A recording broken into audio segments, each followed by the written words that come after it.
দালালের হাত ধরে বাংলাদেশে যাওয়ার আগেই শিশু মহিলাসহ ৫ জন অনুপ্রবেশকারীকে আটক করল বিএসএফ।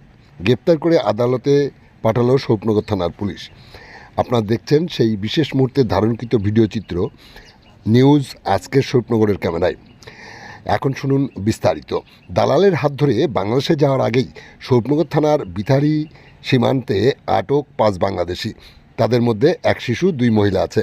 পুলিশ সূত্রে জানা যায়, গতকাল সন্ধ্যার পর রাতের অন্ধকারে সীমান্ত এলাকায় এক দালালের হাত ধরে মোটা টাকার বিনিময়ে মহারাষ্ট্র ও পুনে থেকে এসে বাংলাদেশে পাঠানোর আগেই বিএসএফের জওয়ানরা তাদেরকে আটক করে। বিএসএফের সন্ধান বুঝতে পেরে দালাল শফিকুল ঢালি, যার বাড়ি তারালি গ্রামে, ওই যুবক তাদেরকে ফেলে রেখে পালিয়ে যায়।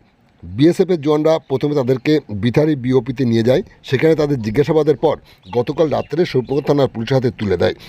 পুলিশ তাদেরকে গ্রেপ্তার করে আজ ১ জুন সকালে বসিরহাট মহকুমা আদালতে পাঠায়।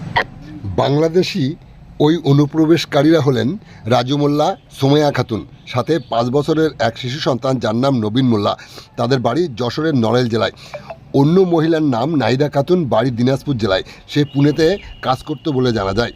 সীমান্তের বাসিন্দা শফিকুল ইসলাম নামে ওই দালালের খোঁজে তদন্ত শুরু করেছে বিএসএফ। আপনারা দেখছেন সেই সময়ের ধারণকৃত ভিডিও চিত্র নিউজ আজকের স্বরূপনগরের ক্যামেরায়। আমাদের সাথে থাকুন আর দেখতে থাকুন। ভালো লাগলে চ্যানেলটি সাবস্ক্রাইব করে পাশে থাকুন।